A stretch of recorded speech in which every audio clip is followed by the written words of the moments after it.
Hey guys, David here with Tire Review, and we are in Tampa, Florida, visiting our 2025 Top Shop, Brazzeal Automotive. Let's go check it out.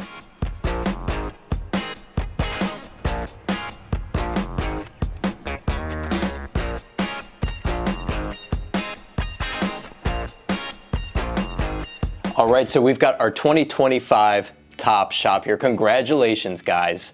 This is a big deal for us. We spend a lot of time combing through the data, and to be named the Top Shop, it's something that we take a lot of pride in.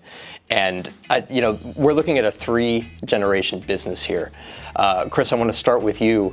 What's personal about this business to you? Everything, really. When we opened, I was young. I was 8 years old.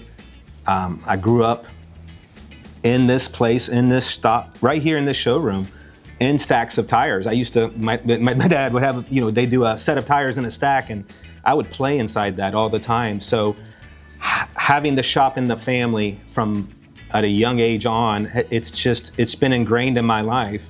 Not to mention my granddad, he worked for Goodyear Corporate for 40 years. So between him and then my dad's introduction, it's always been something that's been present. And I don't know life without it, and I can't imagine having life without the shop in our family. It's been a tremendous blessing, and it's shaped my whole life. When you were young, did you feel like this is somewhere you wanted to be when you grew up? Not really, no. I actually went away. The only time I didn't live in Tampa, I went away to college. I went to Florida State. So I had plans to do other things. I didn't. My brother actually worked here during high school, and he spent some time here in his high school, and I did not. I was more the athlete. I did more sports and things of that nature, and very busy social life too. It's that kind of stuff. Sure. So I didn't have plans to be in the shop. I went to college. I got a degree. Came back not sure what I was going to do, and I was living with my dad, and he's like, "Oh, why don't you come down to the shop and until you find what you want, maybe just see what you think." And it didn't take long for me to figure out that this was a real opportunity for me, and I could work really hard for.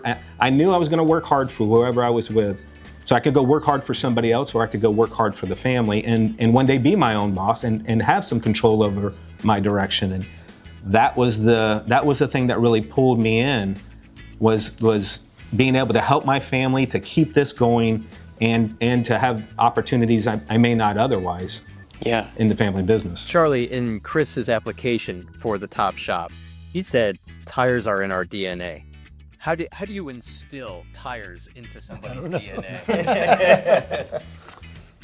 The first thing I remember about tires, I was probably 8 or 10, and Dad would take me to the store on Saturdays, keep me out of Mother's hair, and I'd go down there and play in the retread plant out in the shop. They'd teach me how to do stuff. All of a sudden, they wanted me to do this and that and the other, and I was gung-ho, because up to that, I didn't do nothing, I played kickball at home and stuff like that, but this was really something. So you remember learning some of that actual skills that you would need to work in a tire shop? I think at that age, they weren't skills for me, they were play. Yeah. But I did a lot of it. I washed a lot of tires, rolled them back to the junk piles and stuff like that. Whatever they wanted me to do. Well, if it feels like play, that might be part of why it feels like it's in your DNA. But if you grow up in it, and I did, because my dad been in it since 1940s. Yeah. 1940s. I was born in 43. So that was a long time, from 43 to when I was a teenager. Yeah, absolutely. What does trust in the customer look like for you now today? And how does that compare to back when you were primarily running the shop? How does building trust with the customer differ today? It was so important to me. We would lose money to make sure we did it right. Yeah. I mean, there was no other way to do it. Yeah. If I had to let you have the keys to my truck and I had to work Sunday and fix it, that's just what happened. He would do that too. I went out on Christmas morning and put a battery in a guy's car one day. Yeah. It it was just everything to me. If you don't have that trust, you might as well go to work for somebody else. But this was me. This is my whole life. Family future, as far as I was concerned. Yeah. And I think back in those days, it was the handshake meant everything. Yeah. You gave a handshake, that was a promise. That wasn't just a cordial thing. That was, hey, I'm going to do that. We're going to agree on this, and people would nod their heads in acknowledgement. Right. And then that was. So my granddad and my dad are super high integrity people. Meaning when nobody's around, what are they doing? They're doing the right thing regardless of whether there's somebody's watching it or not. And that's in our DNA too. That's just been part of my granddad's time, my dad's time, and that's definitely spilled into me big time as well. If we look at the other end, is there anything that you're intentionally doing differently now than maybe you've done in the past? Just the way that technology has changed or the way that you interact with customers? Can you think of anything? Well, yeah. Now that handshake or that referral comes via Google these days, right? That's a Google review now. People are independently putting their reviews on there, and that's the word of mouth, and that's the kind of, hey, they have a relationship. Hey, this is working for these people to possibly work for me with this company or this, whoever you're talking about. So I think that's been the big. We still have word of mouth. That's still outside of Google. That still happens too, and that's probably the biggest compliment we can get is a referral from a referral to somebody within a family or out, to a friend base. If somebody says, "Hey, my friend sent me down here," that is everything. That's gold. That's what all the hard work is for. So we can have that trust, and then we can operate on top of a trustful situation. Yeah. And keep it going. Now, when I look at your Google reviews, you have hundreds of 5-star reviews online. Hundreds and hundreds and hundreds. How do you get your customers to do that? The only thing I can say, we do a follow-up through our CRM company, our marketing company. After customers leave us, within a day or two, you get a text message from me asking you for a review. Hey, David, thank you for coming in. This is Chris Brazzeal, the owner. If you would, take a few minutes.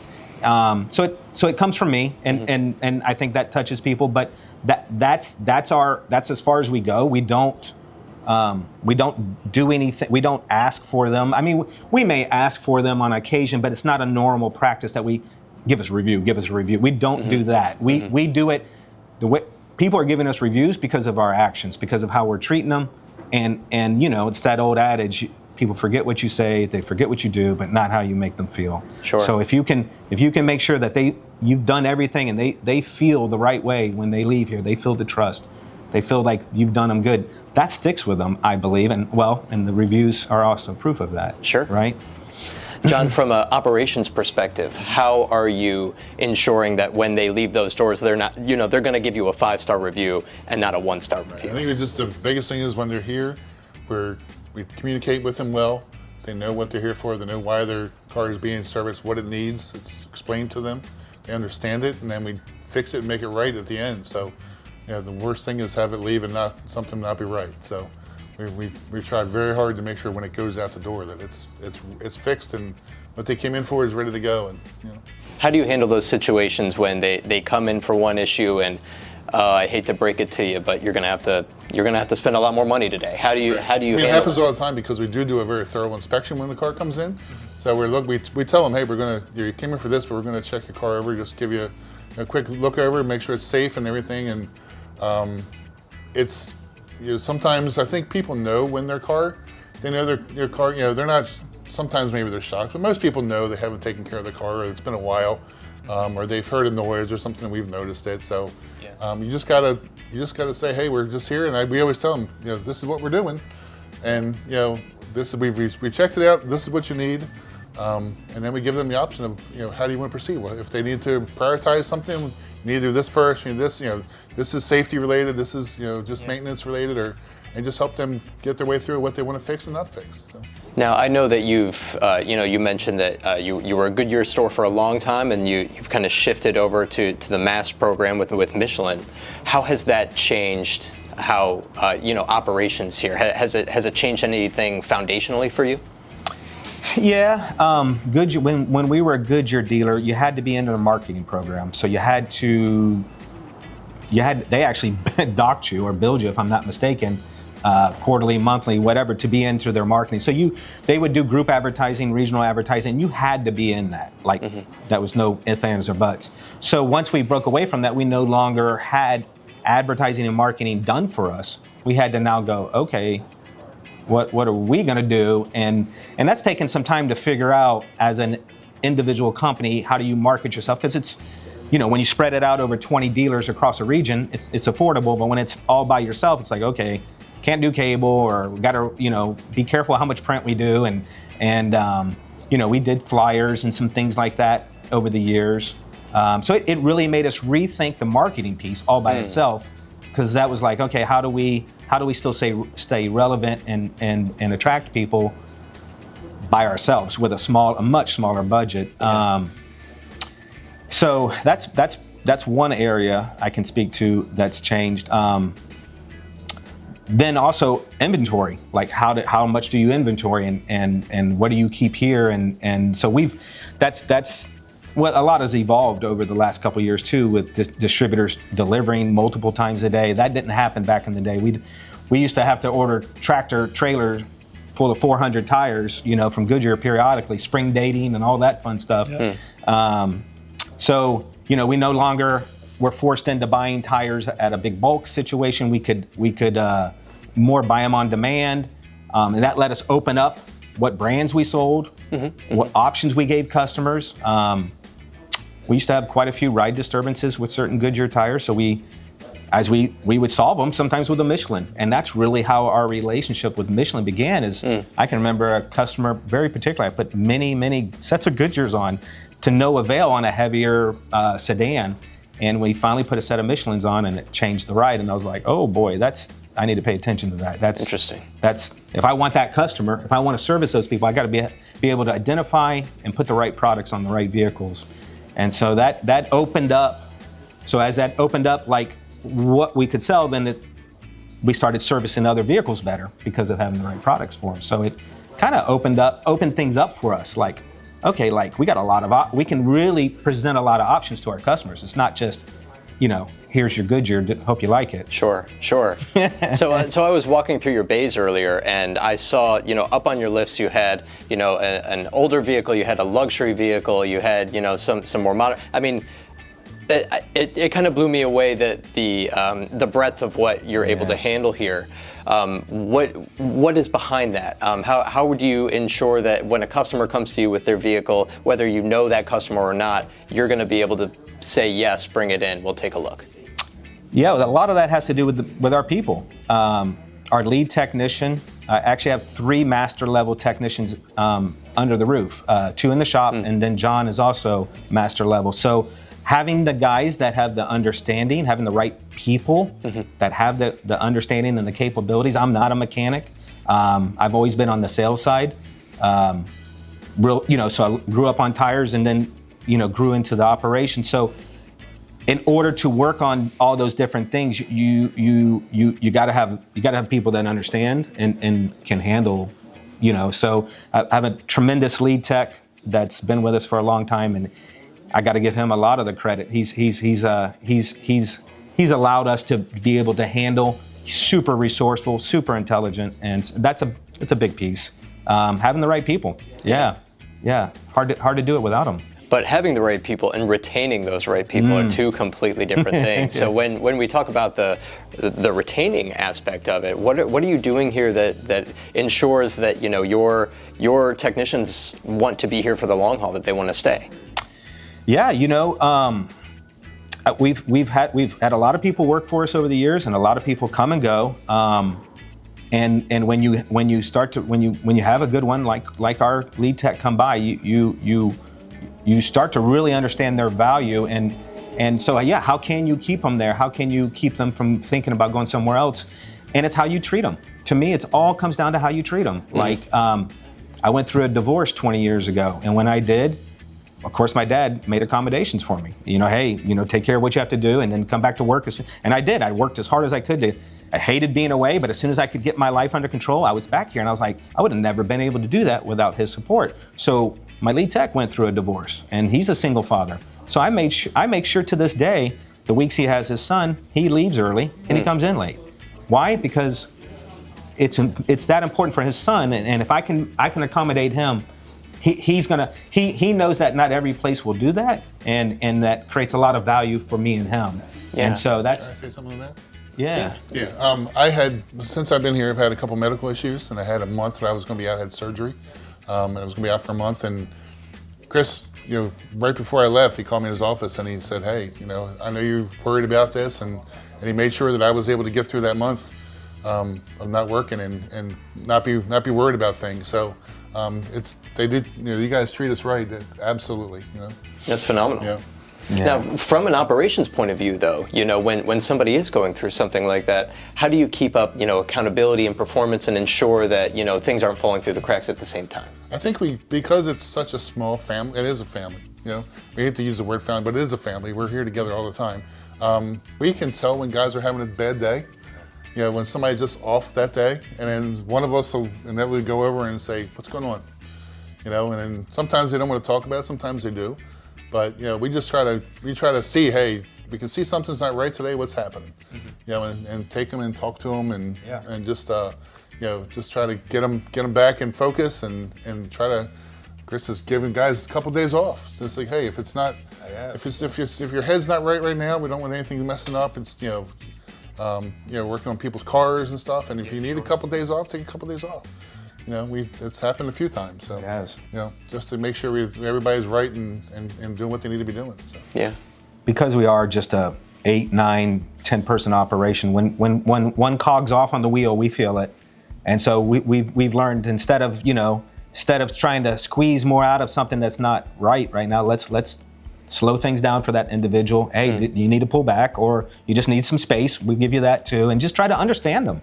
And then we go, all right, we do a little upload inside the shop. Hey man, such and such is not having a great day. Just keep an eye on him. Just be wary of that. And I think that we all have bad days. We all have days where we're not 100%. I know I do. I hate to admit it, but we all have days where we're not.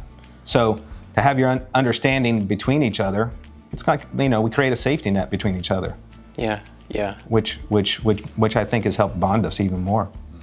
What about from the hiring perspective?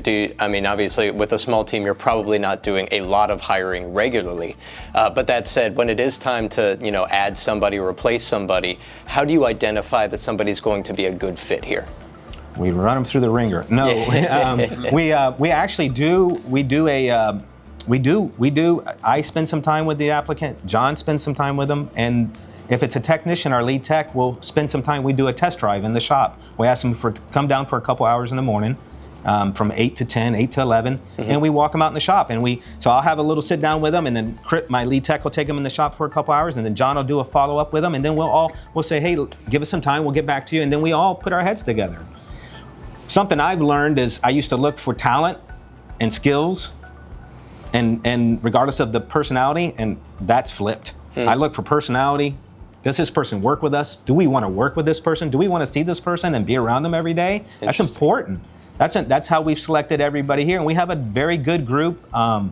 We get along well. We have no issues, but it's at the end of the day, I make the decision, if you will, but I don't do it without their input because we're a team, and I don't want to force fit something.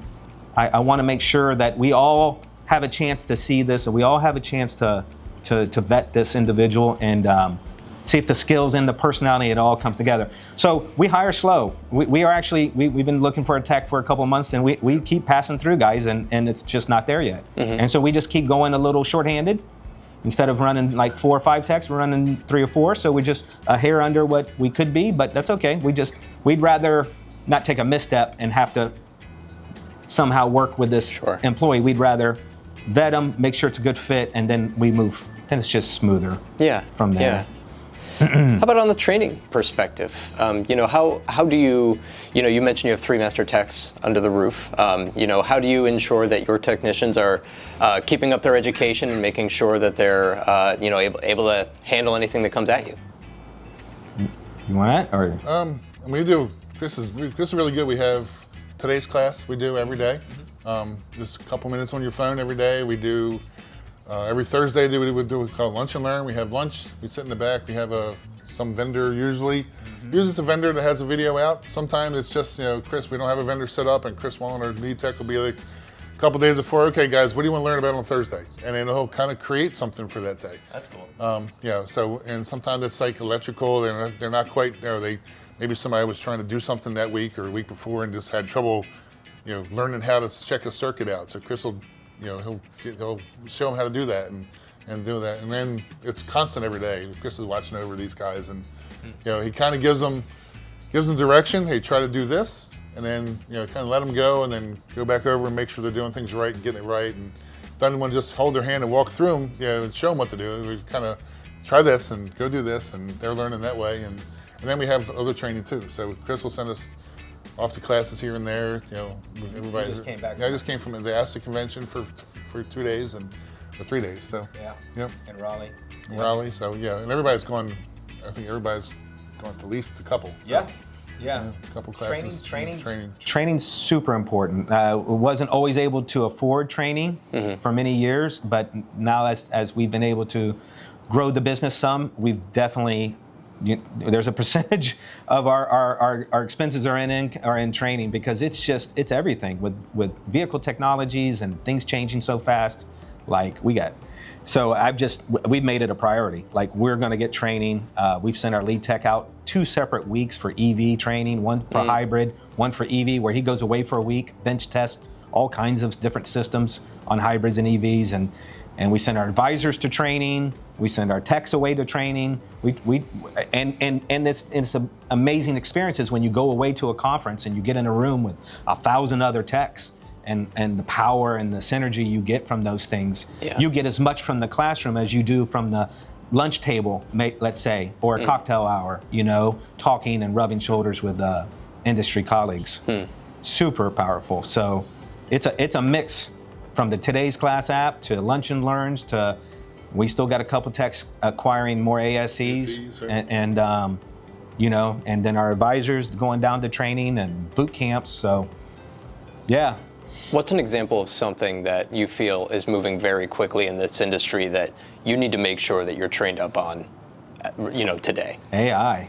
AI. I mean, it's the hot button right now. Like, how to use AI, how it's going to be used, how.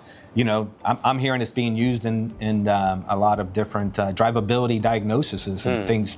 We're not there yet with it, but I did recently purchase an annual subscription, and I have one membership, and my lead tech has the other one. So I'm playing with that right now. I want him to have full access so he can get in there and try different things and see what works. And we got a lot to learn in that department. ADAS would be another. ADAS is another, area that we're not where we want to be with yet, but we'll definitely have to focus, and we'll be focusing on. Yeah. Well, I look forward to seeing where both of those are going in the coming, 365, because to your point, it moves so quickly, especially on the AI side. Oh my God! I mean, every day. We just had a customer yesterday who called, and they had a trouble code, and it was the oxygen sensor code. And, well, AI told me it was just to replace the oxygen sensor. So now you're battling that, where you got some computer program that's telling the customer what's wrong with their car, but then you have to explain to them why we still really need to test it. Yeah. That could be, and it may be right. They may be right. You do need an oxygen sensor, but you may be wrong too, because there's lots of reasons why that code could be coming up for the oxygen sensor. That's not just it needs a new oxygen sensor. So, we could put that money into that oxygen sensor, but not fix it. So now the customers are on AI, and we have to be aware of that too. So, there are other people trying to fix cars before they even bring them to us. Didn't you, in your conference, they touched on how Google searching is kind of not the thing anymore, like AI searching, right. And how the prompts are different, and how they can be, don't just give me a shop to do a brake job, give me a highly rated shop that has lots of reviews and does a brake job, and that is, so they can really filter and prompt that to a different degree. They can say, the car, I need the best shop that can work on my Honda Civic. Yeah. And then so it's you got to make sure your web searches are going to be there. So when they do these searches, it's going to show up. Wow. Yeah. Lock in that SEO. Mm-hmm. Yep. Wow. Another piece of technology I wanted to talk about were the DVIs. I know that's one way that you're building trust with your customers. Explain how you got into that and how important DVIs are for your shop. Yeah. How did we get into it? I think I'm not sure. I can't. Well, it's probably when I started working with a coach. I started seeing DVIs become a bigger thing, 2019-ish. So we started trickling into it at that point, 2019. The software was still emerging somewhat. And then when COVID hit in 2020, it became like super powerful. Now we can communicate all this stuff to somebody. We don't have to worry about proximity or giving, exposing, but we can bring them into the bay digitally, virtually. We can bring them into the bay. Here's the pictures, here's the information, here's the video showing this part, whatever, rattling or going bad. So it really forced us to use that tool and learn how to get good with it. And then it's just evolved from there. And it's just been, so many customers. I mean, our industry has a black eye for mistrust. And so that's a stigma we fight daily. They tell me I need this, but do I need this? And so we're trying to be preemptive and go, let's go ahead and show them how they need it, what we're seeing. Here's the proof, here's the pictures, here's the evidence. So we're trying to remove that, do I need it or not? And it's just a matter of, do I want to do it at this price now? Now it's a different conversation. So the DVI has definitely helped our ARO, our average repair order, go up. Our trust. We have so many of those reviews. We'll touch on that DVI and how much they enjoy that.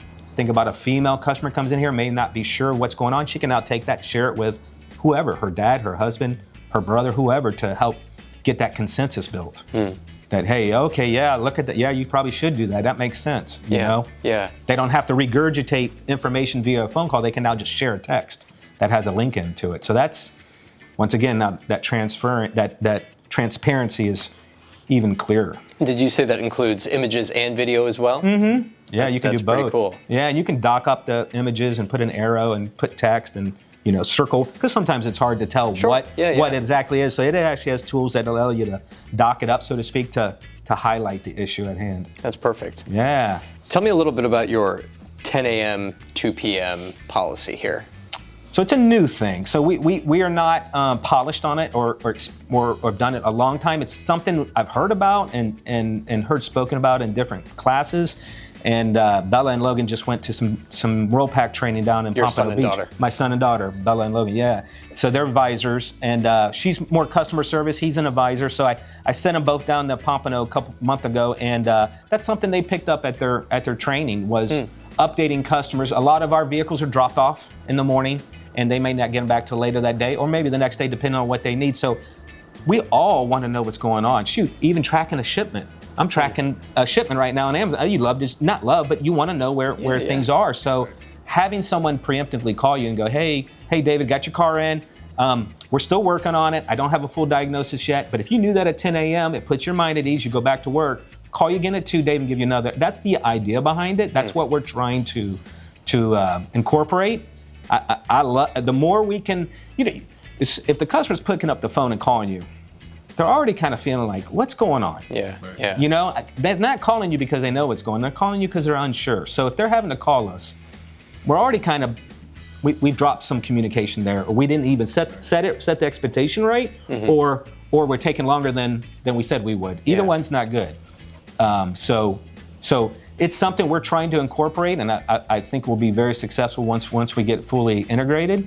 But yeah, I mean, and we got to figure that out. And everybody may not want to call twice a day.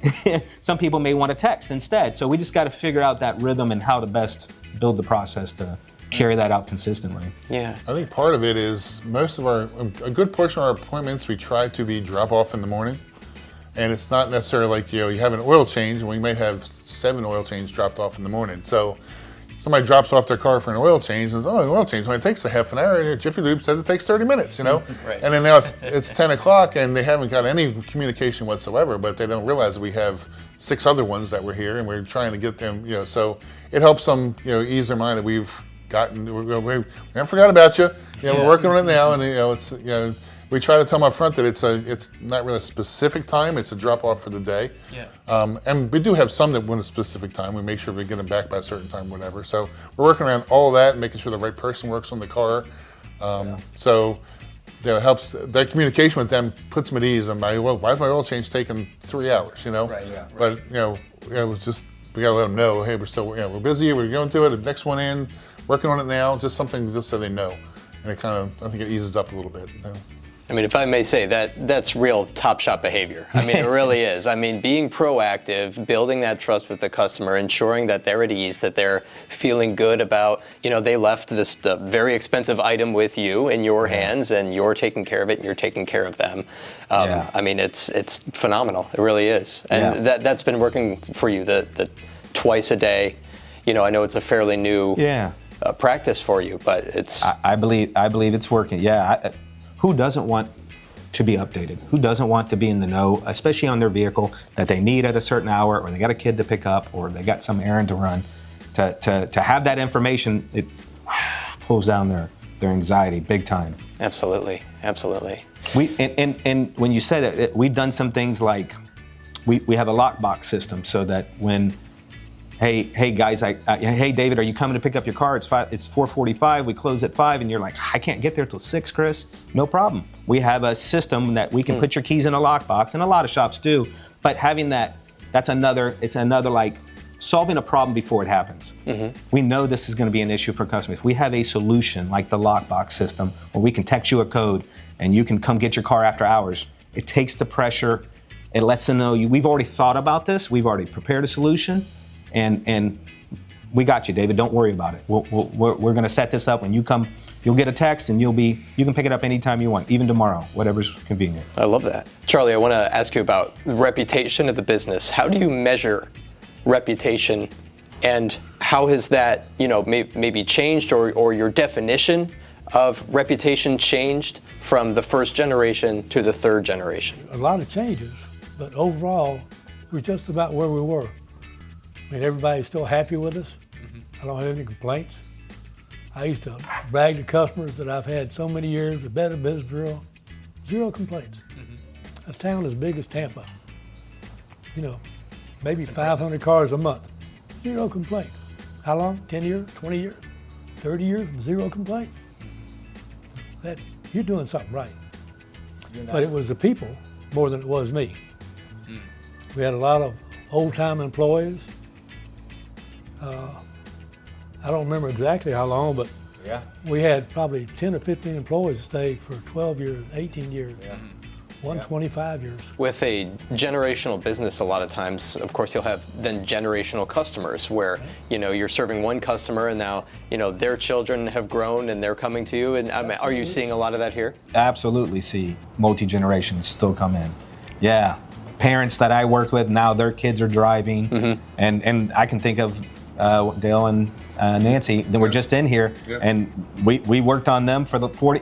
They went to you back at Kelly Springfield. No, I think he went back in Kelly Springfield days, and then all of the years here, and now his daughter and son-in-law come here, and they have 2 daughters, and we wouldn't be surprised if we see them in the next 5 years. So I want to wrap with this question. You know, if there's a shop owner watching here today, and they want to be the next Top Shop, what is your one piece of advice for that shop owner? The biggest one thing would be having a coach. I have a business coach who holds me accountable, helps me rise to a higher standard, and as I rise to a higher standard, I can lead from a higher place. I can show up better for all these guys and pour into them better. And COVID also did a big job of teaching me need to focus on my people, because without them, we're nothing. So that made me do an inward focus. I used to think I had to take care of every person that walked through the door, and I realized through the coaching program that that's not the answer. Me running around here with 8 hats on isn't what success looks like. But empowering my people holding them accountable, empowering them, making sure they got the tools they need and the support they need.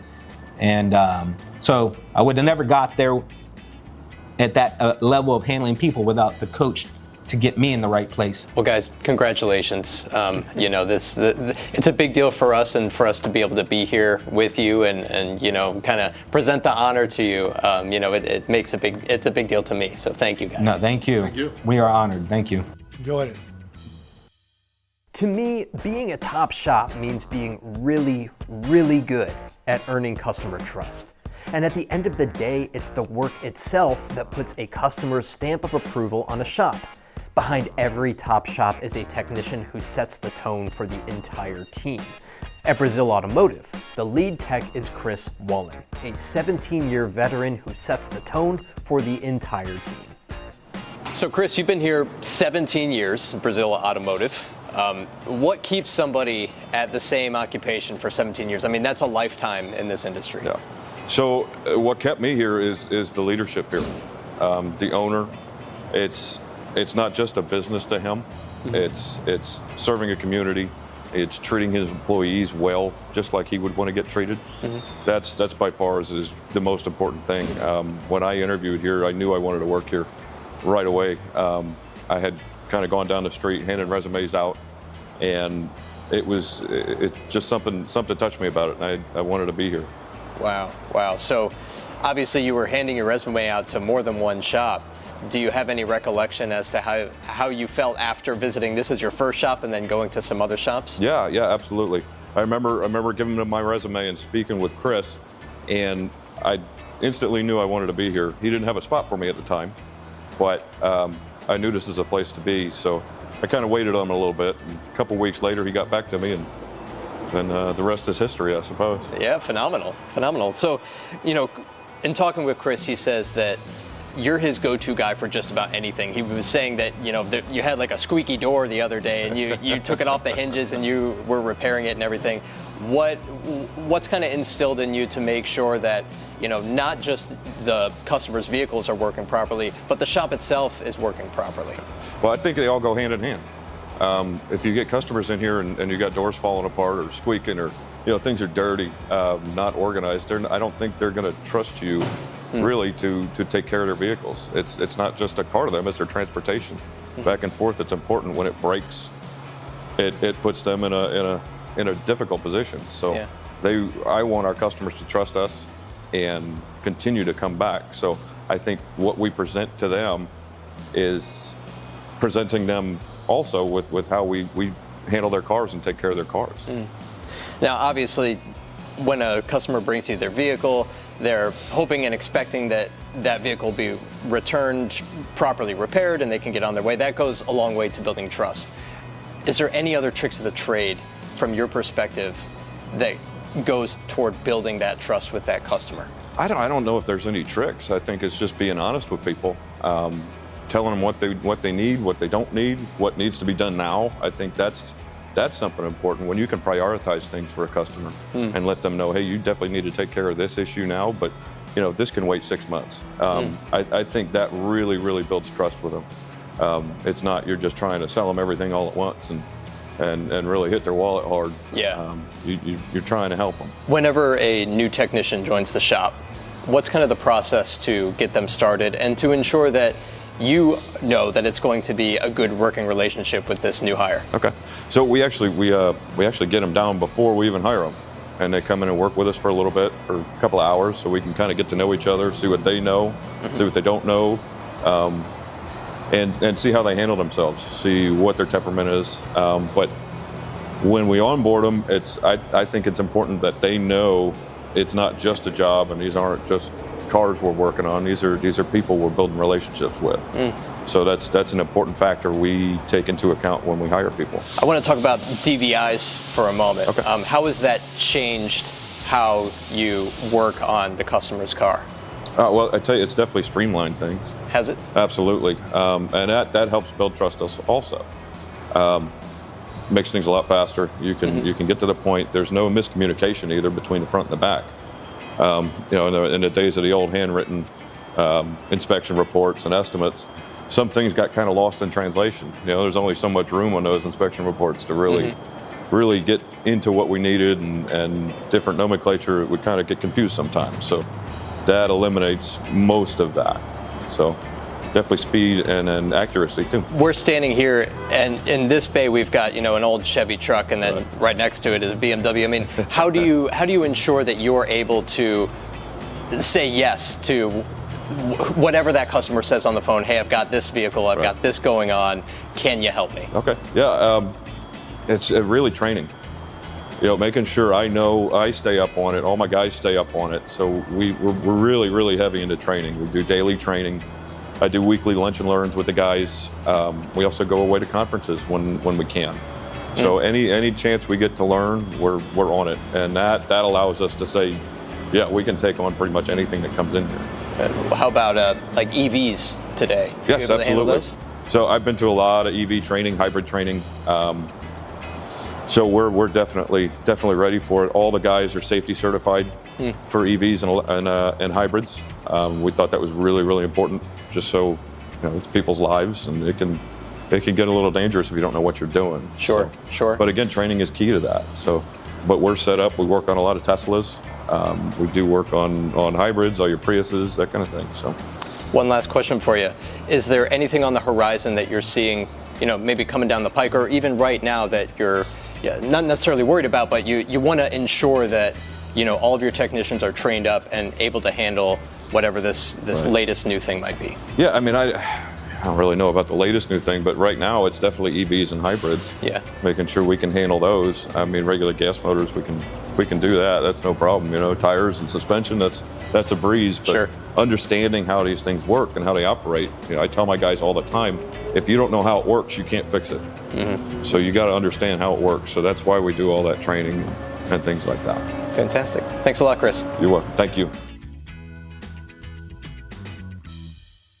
While Wallen and the rest of the Brazzeal techs put in the work to keep the shop humming day to day, the future of Brazzeal Automotive is already taking shape in the next generation. Chris's son Logan and daughter Bella have both been integrated into the business from the ground up, bringing new ideas, fresh energy, and a modern approach to communication and customer care. Logan, I know you've been here about 4 years, and Bella about 2 months. How do things feel for both of you here in the family business? How do you kind of balance working on the family business while also, kind of maybe wanting to make your own mark?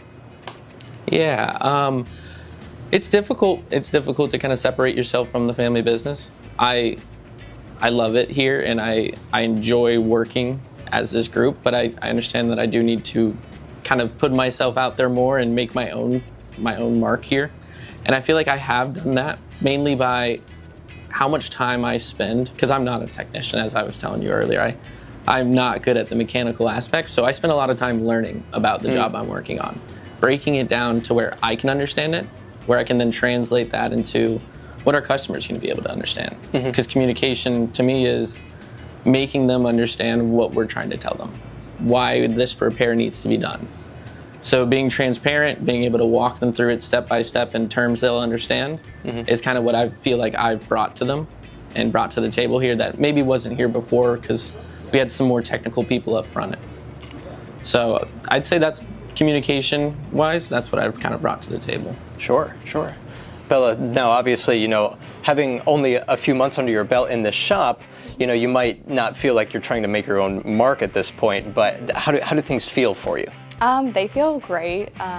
Like I said, I come from the service industry as being a waitress, so it's definitely a big transition, but it's been one of the most exciting transitions, I feel like. Working with my family has been one of the biggest,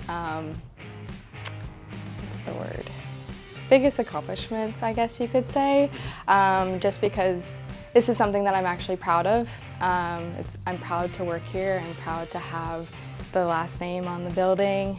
So I'm extremely happy to be here. So And like he said, just with the customers, I just try to make my mark on how to treat them and make sure that they are feeling welcomed and just like they are a part of our family. So any way that I can do that for them, I'm happy to. We sometimes drive our customers to their houses. They, if they live around the block or something. So I tend to help with that, and my dad also helps with that as well. So yeah, so I just try to, make it the experience here happy and welcoming, and yeah.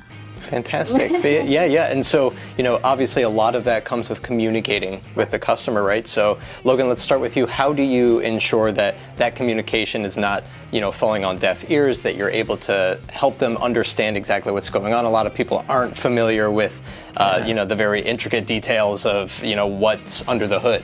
Yeah. I feel like a lot of communication comes from, the type of person they are. Every customer is different. They do have categories for them. Some are straight to the point. They want to know what the issue is, what's needed to fix it, and what the price is. While others want to have a conversation, want to talk to you about their family, want to have, a rapport with you. So being able to narrow down what type of customer is in front of you, what kind of, I guess you could say how they think about repairs in the automotive business. Being able to identify them and then communicate in a way that they understand is really big. Also following up, if you have, a promise that you made, if you said, hey, your parts are gonna be here at a certain time, you need to make sure that that happens. I actually have a bit of a traumatic story from my first 2 weeks here. I was second week on the front counter, and a very good customer of ours came in and brought his wife's vehicle for a timing chain job. So we were doing timing chain and a water pump. It was a very big job, and he was very adamant about having those parts there when she dropped it off in the morning, and we didn't have them here, and it was my fault. I forgot to order them before the weekend. And I was in the middle of apologizing, telling him, hey, we can reschedule this, and boom, slammed on my desk. And he was like in my face about it, and I had to take it because it was on me. It was my responsibility to order those parts. It was my responsibility to make sure he was ready for this appointment, and I dropped the ball. So I ended up taking that lashing. He was yelling at me for a good 5 minutes, but it was well deserved. And after that, he called up, he apologized to my father, and we've been on very good terms since. We even laugh about it today. So. And sometimes it takes an event like that to never do that again. I haven't. I really haven't. So. And I'm sure you never have since. Nope. When I see that phone call come through, I know him and his wife are well taken care of here, as well as all my other customers, because that has been burned into me. Every day before I leave, I'm checking the next appointments to make sure those parts have been ordered. Sure. Because if not, I could be in that situation again. Yeah, absolutely. So. Sure. Now, Bella, I know that you have kind of taken it upon yourself to really expand the social media presence of the shop. Can you explain kind of what is your strategy there? So when I am creating content and deciding what to post, I try to keep it professional and personal. So I try to create content that represents who we are as a shop, which is our family-oriented atmosphere, our quality, and just hardworking people here. So I try to relate that through social media and just trying to get that message out to our customers that, hey, you can trust us and we're gonna treat you like family once you come in here. With social media, as you know, it's a beast of its own, but I try to do my very best on how to handle that and try to show the personality behind the business and really to let our customers know that, hey, we're people too and we care what we do. And yeah, I just try to capture that through our social media and make them see that. So what channels tend to work for you the best? Honestly, our Facebook has been really popular. I feel like we have a lot of our long-term members there. I feel like we have a lot of our existing customers on Facebook, so they're the ones to tend to look at our Facebook and look at what we post about. And just recently we just started getting on Instagram, so that's been really exciting. I have more knowledge about Instagram as I'm a younger generation, but yeah, so I'd say Instagram is like my forte, but I definitely know how to use Facebook and try to get that message out there for all of our existing customers and say like, hey, we're still here and we would love to see you and come on in. A question for both of you, and Logan, I'll start with you. When you look at where the business has been and where the business is going, you know, we're talking about a 3-generation business. What's the next step for you know, your generation to usher the business into, you know, the future? Yeah, I feel like you know, with my granddad's generation, he started the business, he got us going. With my dad, he's gotten it down to almost a science where everything we're doing, there's a reason, there's a process for. I feel like the next step from here is expansion. Can we get another location? Can we get that one running as smooth as this? And then can we copy and paste that to other locations? Because if we can get a system down that works at, you know, this one and that one, try a third one, try a fourth one, and if it can keep growing, that'd be awesome. That's what I'm hoping to see in the future. That's really cool. Yeah. Bella, how about you? What does generational success look like? So I think generation success is, like he said, it's just the continuous growth of everything. I think where I come into play with that is, you know, being grown up in the technology world as it is, I think it's super important that we stay adaptive and we grow with technology and especially social media. I think it's very important that we aren't getting left behind because, as you know, social media is a big part of our everyday world. We go on it 24/7. We look up where to go, so lots of people are using that. And I think it's really important so that we don't get left behind in that world. And then I think also just staying true to who we are, especially through social media, and adapting with that and letting people know and see us for who we are as a shop is really super important. And I think it's all about, like he said, continuing to grow, open more locations, but also not lose the authenticity that defines us. So. Yeah. That sounds fantastic. Thank you guys both. Appreciate your time. Absolutely. Yeah. Thank It was you. a pleasure. Thank you. Brazzeal Automotive is a shop that stands on a foundation built by Charlie's old school integrity, Chris's modern leadership, a team of technicians dedicated to training and trust, and the next generation ready to carry it forward. It's proof that being a top shop isn't about size or scale. It's not about having the most bays or the most rooftops. It's about people who care deeply about their craft, their customers, and each other.